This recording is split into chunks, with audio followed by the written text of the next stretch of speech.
자, 하나님께서 미워하시는 것에 대해서 말씀을 나누는 6번째 시간입니다. 하나님께서 미워하시는 것으로 잠언 6장 17절부터 19절에 보면은 첫째, 교만한 눈, 둘째, 거짓된 혀, 셋째로 무죄한 자의 피를 흘리는 손, 넷째, 악한 계교를 꾀하는 마음, 다섯 번째, 빨리 악으로 달려가는 발, 그리고 여섯 번째, 거짓을 말하는 망령된 증인, 이렇게 말씀합니다.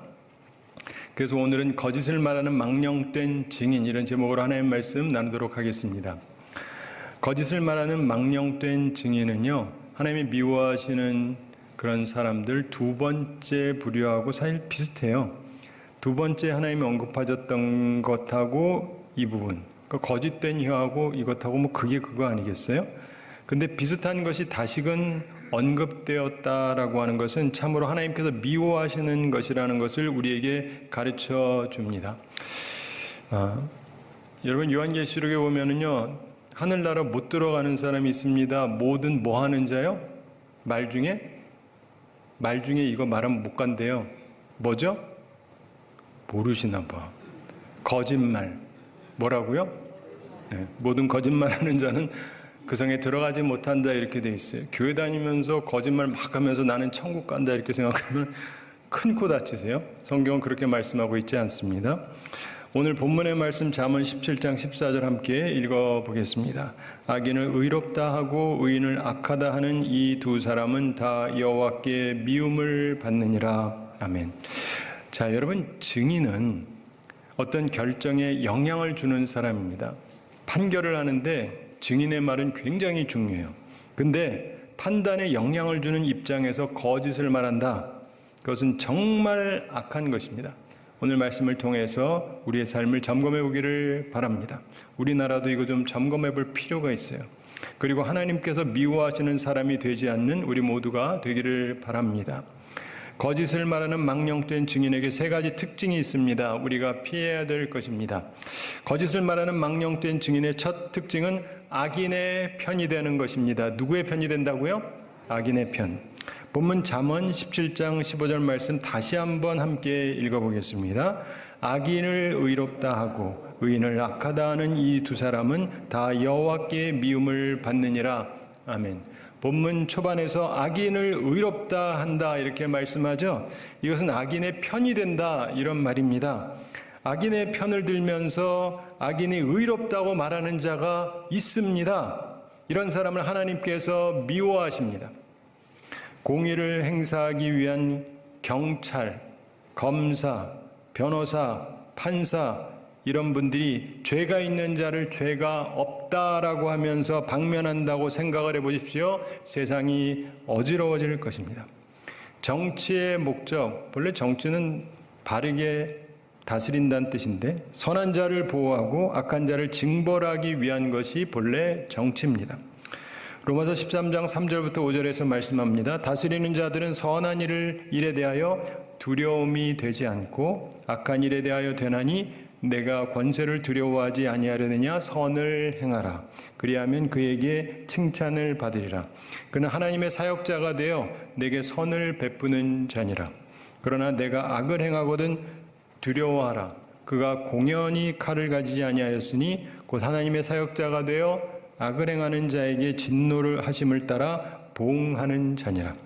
그러므로 복종하지 아니할 수 없으니 진노 때문에 할 것이 아니라 양심을 따라 할 것이라. 이렇게 말씀합니다. 사랑하는 성도 여러분, 성경 말씀은 분명히 선을 보호하고 악을 징계해야 된다 이런 원칙을 말씀합니다. 마지막 날 천국과 지옥이 있는 것도 역시 같은 맥락입니다. 그런데 악인의 편이 되는 사람이 있습니다. 악인을 오히려 의롭다고 말하는 사람도 있습니다. 이런 사람은 하나님의 미움을 받게 되어 있다. 이게 성경 말씀입니다.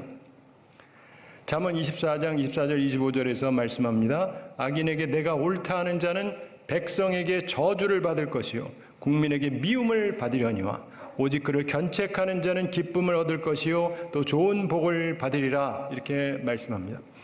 간혹 무조건 용서라는 논리로 악인의 편을 드는 사람도 있습니다. 무조건 죄를 변호하고 악을 감싸주면서 마치 그것이 하나님이 원하시는 것처럼 사랑인 것처럼 말하는 사람들도 있습니다.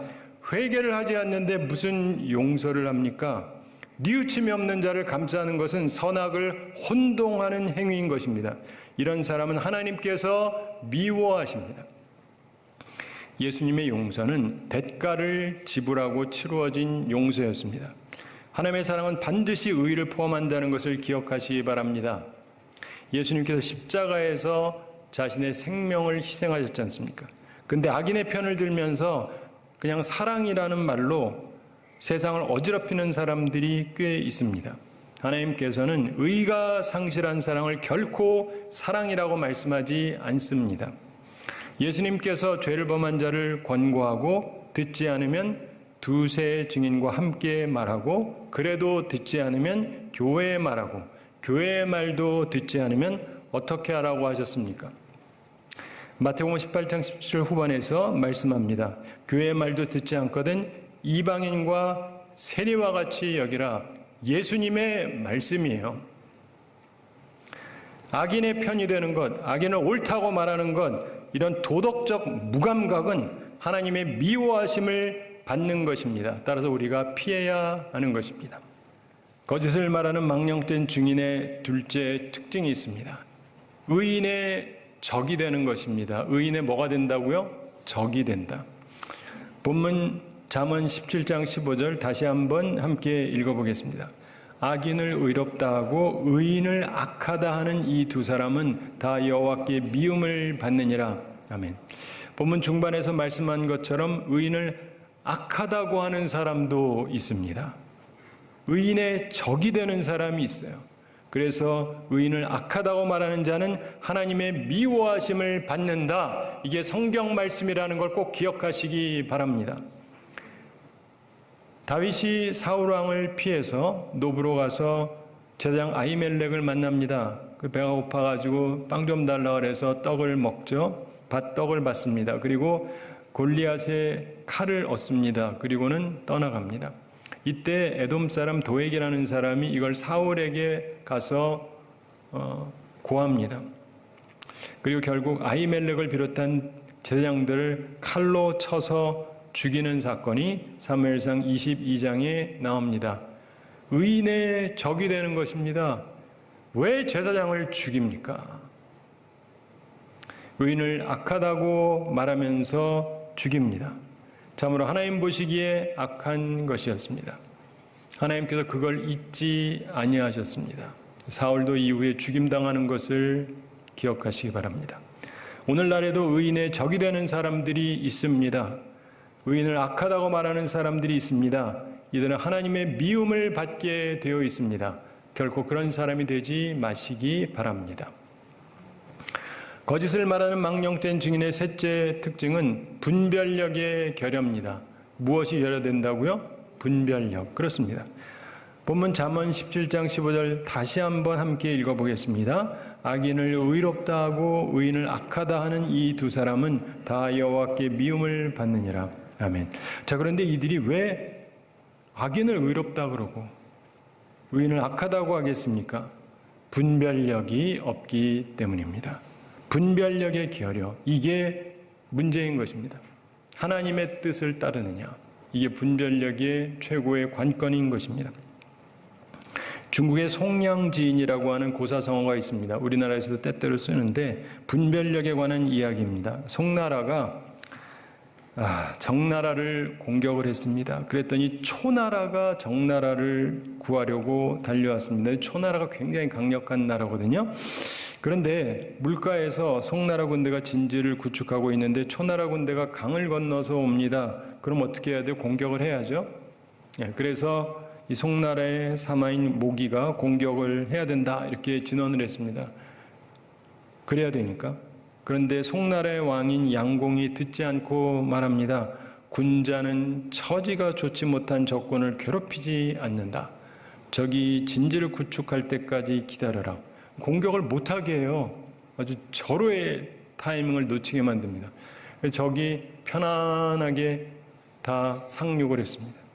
그리고는 그 다음에 이들이 이제 진지를 구축하기 시작하는데 다시 모기가 공격해야 됩니다. 이렇게 얘기했습니다. 지금이라도 공격을 해야 됩니다. 저들이 아직 전열을 잘 잡기 전에. 그랬더니 왕인 양공이 또 허락하지 않습니다. 역시 군자 논리였습니다.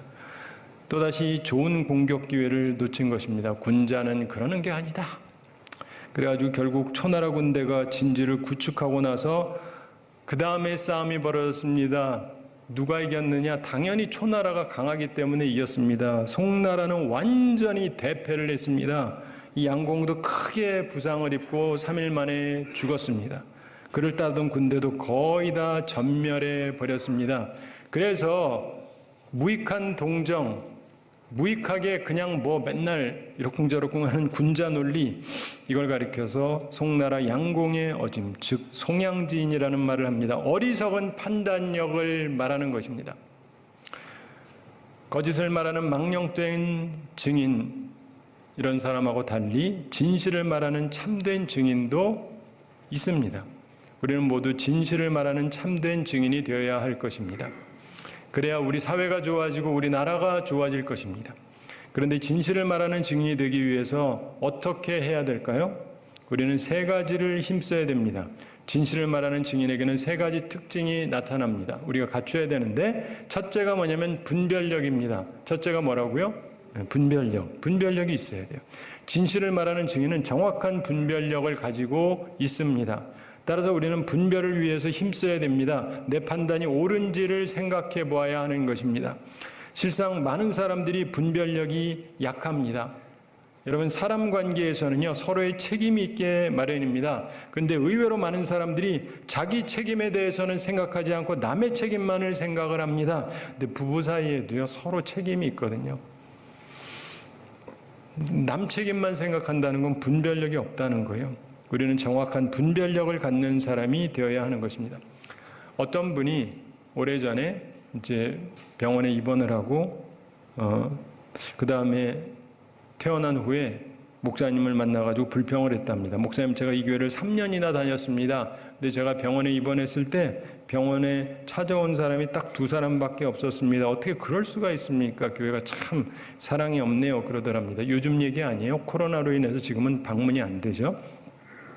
그러나 목사님이 그 사람에게 이렇게 질문을 했답니다. 제가 이유 설명해 드릴까요? 저희 교회 3년간 다니셨다고 했는데 지난 3년 동안 신앙생활 하시면서 병원에 입원한 교우들을 몇 분이나 찾아가셨습니까? 그랬더니 이 교인이 말을 못 하더랍니다. 자기는 한 명도 안 찾아가 놓고 2명 찾아왔으면 감사하게 생각을 해야지. 이해가 되세요? 저는 여러분에게 이런 질문을 안 합니다. 시험에 들까봐. 그러나 중요한 질문입니다. 사실은 한 명도 찾아가지 않으면서 자기에게 2명밖에 안 왔다, 이 불평하는 게 맞는 겁니까? 근데 실제로 많은 사람들의 판단 분별력이 굉장히 약합니다. 에베소 5장 10절에서 주를 기쁘시게 할 것이 무엇인가 시험하여 보라 그랬지 않습니까? 여러분, 올해 표인데 사실 사람 중에서 하나님을 기쁘시게 할 것이 무엇인지 생각하면서 사는 그리스도인이 과연 얼마나 될까요? 참고로 분별을 위한 노력이 처음에는 잘 되지가 않습니다. 그러나 계속 노력해야 됩니다. 그리고 오해하지 마십시오. 남 비판하라는 얘기가 아니고 우리 주님께서 마태복음 7장 1절에서 비판을 받지 아니하려거든 비판하지 말라 이렇게 말씀하셨죠. 그러나 동시에 같은 마태복음 7장 15절에서 이런 말씀도 하십니다. 거짓 선지자들을 삼가라. 양이 옷을 입고 너희에게 나오나 속에는 노략질하는 일이라. 이 얘기는 뭐냐면 분별하라는 거예요. 비판하지 말되 분별하라.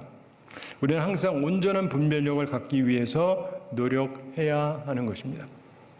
여러분, 독수리는 새끼를 훈련을 시킵니다. 높은 데서 이제 뛰면서 날 수 있도록 하게 하는데 독수리 새끼를 훈련시키기 위해서 보금자리를 어지럽힙니다. 높은 데 보금자리를 두거든요. 그리고 보금자리를 나와서 날갯짓을 하도록 이제 훈련을 시킵니다. 그때 처음부터 잘 되지 않기 때문에 혹시라도 실패하면 어미 독수리가 밑에서 받아줍니다. 이때 새끼 독수리는 어쨌든 힘써 날갯짓을 해야 됩니다. 그러한 노력을 통해서 힘이 강화되고 결국은 날 수가 있게 되기 때문에 노력을 해야 됩니다. 그런데 만약 새끼가 어머니가 받아주는 걸 보면서 뭐 항상 받아주겠지 이런 생각을 하면서 그런 확신을 가지고 날갯짓을 안 한다고 생각을 해보십시오. 그냥 통닭같이 떨어지는 게 믿음입니까? 독수리표 통닭? 근데 그걸 믿음으로 하는 분들이 생각보다 굉장히 많아요. 완전하지는 못하더라도 날갯짓을 하는 게 바른 믿음입니다. 그런데 독수리표 통닭이 믿음이라고 착각하는 분들이 있어요. 자기는 아무것도 안 해요. 주님이 다 하시라 그래요. 이번에도 다 해주세요. 참, 그러지 마세요. 독수리는 독수리다워야 됩니다. 사실 우리의 분별력이 어찌 온전하겠습니까? 그러나 힘써 노력하는 것 그 자체가 의미 있는 것입니다. 하나님께서는 우리의 분별력 강화를 위해서 바로 하나님의 말씀을 주셨지 않습니까? 하나님의 말씀을 사랑하고 읽고 연구해야 되고 잘 못하더라도 하다못해 예배라도 참석해서 설교 말씀을 자꾸 들어야 될 것 아닙니까? 그래야 진실을 말할 수 있는 증인이 될 수 있는 것입니다. 분별력을 갖기 때문에 여러분 부단히 노력해서 분별력을 갖는 주의 사람들이 꼭 되시기를 바랍니다. 진실을 말하는 사람의 두 번째 특징은 좋은 사람과 교제한다는 것입니다. 어떤 사람과 교제한다고요? 좋은 사람과 교제한다. 내가 좋아하는 사람이란 뜻이 아니라 좋은 사람과 교제해야 된다. 이런 뜻입니다. 굉장히 중요한데 우리는 사회적인 존재지 않습니까? 그래서 사람들을 만나고 교제하게 됩니다. 근데 어떤 사람하고 주로 만나고 교제하는가? 이건 굉장히 중요한 것입니다. 시편 1편 1절에서 말씀하죠. 복 있는 사람은 악인의 꾀를 따르지 아니하며 죄인의 길에 서지 아니하며 오만한 자들의 자리에 앉지 아니하고 교만한 자들하고는 함께 자리에 앉지도 않는 사람이 복이 있는 사람이에요. 나쁜 사람과 자꾸 만나지 마십시오. 어떤 사람 만나면요 기분도 나빠지고 부정적으로 보게 되고 나쁜 힘을 발산하니까 그런 걸 영향을 받는 거예요. 모든 일에 대해서 비판적인 사람은 피하는 게 좋습니다. 무엇보다 특별히 의의 감각이 잘못된 사람은 멀리해야 돼요. 무슨 감각이 잘못됐다고요? 의의 감각. 이게 잘못된 사람은 멀리해야 됩니다.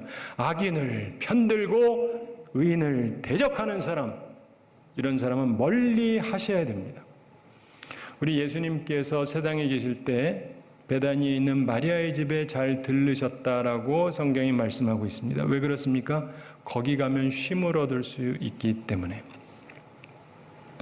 예수님도 사람들과의 교제를 가려서 하셨다 이런 이야기입니다.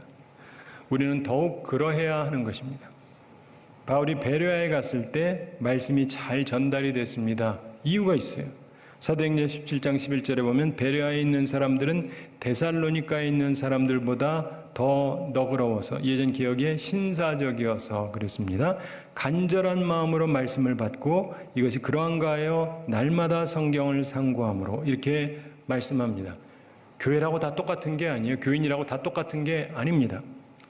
너그럽다, 신사적이다 이 말은 좋은 부분이 앞서 있는 사람을 말합니다.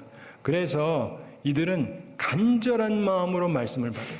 말씀을 받는데 틱틱거리는 게 아니라 간절한 마음으로 말씀을 받습니다. 이런 고상한 성품을 가지고 있는 사람들에게 복음이 훨씬 더 전달이 잘 되었던 것입니다. 따라서 선교에서도 대상을 잘 정하는 것이 중요합니다. 여러분 사람도 잘 정하셔야 돼요. 애들한테도 그러잖아요. 사람 잘 사귀라고. 좋은 사람과의 교제 매우 중요한 것입니다. 무엇보다 하나님과의 교제가 중요한 것을 잊지 마시기 바랍니다. 그리고 하나님 앞에 바른 판단을 가지고 있는 믿음의 사람하고 접촉하는 것이 중요합니다.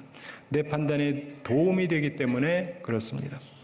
다른 사람과 잡담하는 일에는 밤이 늦도록 시간을 내면서 하나님 말씀을 듣기 위해서는 1시간도 내기 어려워하는 사람이 있습니다. 시간이 없다, 시간이 없다, 시간이 없다. 이런 사람은 좋은 증인이 될 길이 없습니다. 하나님의 전에서 하나님을 섬기는 좋은 사람들과 교제를 많이 나누셔야 됩니다. 여러분, 성도의 교제의 기본이 뭔지 아세요? 예배예요, 예배. 밥 먹는 게 아니라 예배예요. 특별히 예배가 교제의 기본입니다. 그걸 꼭 기억하시기 바랍니다. 이것이 잘 이루어지는 사람이 선하고 좋은 증인이 될 수 있는 것입니다. 진실을 말하는 사람의 세 번째 특징은 경우에 합당한 말입니다. 경우에 합당한 말. 이것은 매우 중요한 것인데 성경 말씀은 말할 때가 있고 잠잠할 때가 있다고 말씀합니다. 참된 사람들은 경우에 합당하게 말을 합니다. 이것은 매우 중요한 것입니다. 여러분, 10계명 중에 세 번째 계명이 뭔지 기억하십니까?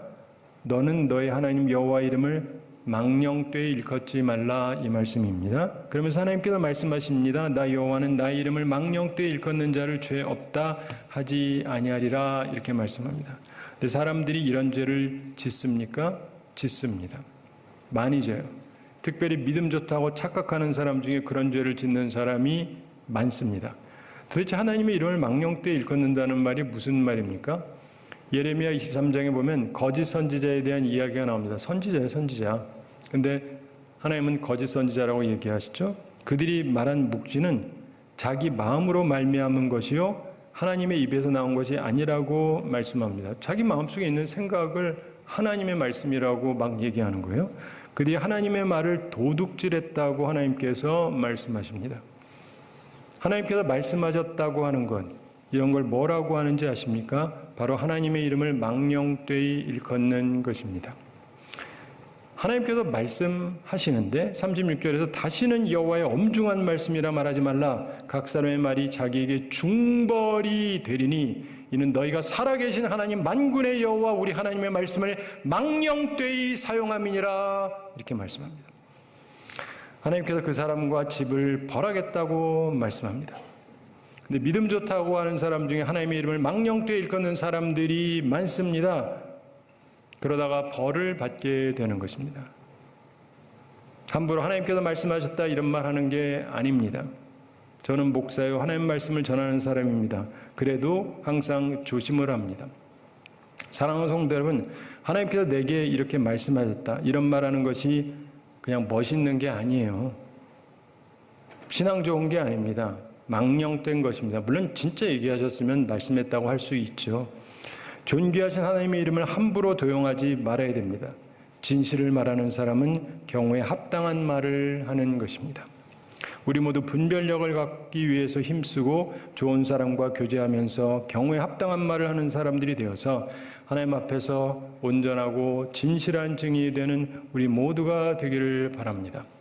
요즘 한국교회에 이런 사람들이 있다 그래요. 목사님이 주님 뭐라고요? 아, 네, 그렇군요. 여러분 주님이 말씀하셨습니다. 이러고 얘기하는데 그럼 또 와, 우리 목사님 신령하시다. 아이고, 이해가 되시죠? 자, 한 가지 이야기 말씀드리면서 오늘 말씀을 마치겠습니다. 어떤 부자 형제가 있었습니다. 형제인데 굉장히 잘 살았어요. 둘 다 악한 삶을 살았지만 표면적으로는 아는 사람이 거의 없었어요. 교회도 다니고 그 사람들이 잘 몰랐습니다. 이 사람들이 그래도 매주일 교회도 꼬박꼬박 나오고 교회에 중요한 일이 있을 때는 헌금도 거액으로 하고 그랬습니다. 그런데 그 교회에 젊은 목사님이 부임해 왔는데 교인들이 많이 늘면서 교회가 더 큰 예배 장소를 필요로 하게 되었습니다. 그래서 이제 성전을 새롭게 건축하기로 했는데 근데 이 목사님이 젊지만 그 두 형제의 위선적인 생활을 꿰뚫어 보고 알고 있었습니다. 근데 갑자기 두 형제 중에 한 사람이 죽었습니다. 장례식 전날 살아있는 형제가 목사님에게 찾아왔습니다. 몰래 찾아와서 큰 돈을 들이면서 말했습니다.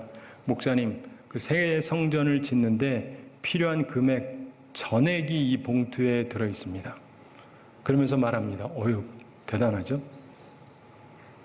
참고로 제 얘기 아니에요. 부탁드릴 일이 하나 있습니다. 장례식에 참석한 사람들에게 딱 한마디만 해주시면 됩니다. 다 드릴 테니까. 뭘 말하면 됩니까? 그러니까 이렇게 말해주세요. 그는 성자였다. 성자였다. 이렇게 한마디 해달라는 거예요. 목사님이 잠시 고민을 했습니다. 자기가 알기로 확실히 나쁜 놈인데 성자라고 해달라고 그러고 대신에 이게 큰 돈을 갖고 왔으니 이거 이러기도 못하고 저러기도 못하고 잠시 고민을 하다가 알았다고. 그리고 정확하게 그 말 한마디만 하면 되냐? 여태 그 말 한마디면 됩니다. 그래서 알았다고, 그리고 돈을 받았습니다. 그리고 그 다음에 교회 은행구자에다가 딱 입금을 했어요. 그래야 다시 달라고 못하니까, 못 빼가니까. 그리고는 이제 다음날 장례식에서 목사님이 관 앞에 서서 설교하면서 말을 했습니다. 여러분, 이 사람은 불경한 죄인이었습니다. 중심은 악한 사람이었습니다. 사실대로 자꾸. 그는 아내에게도 불성실했고 아이들에게 성질을 잘 부렸고 사업에서는 무자비한 인간이었습니다. 교회에서는 위선자였습니다. 아니, 목사님이 어쩌려고. 그러면서 한마디를 덧붙였습니다.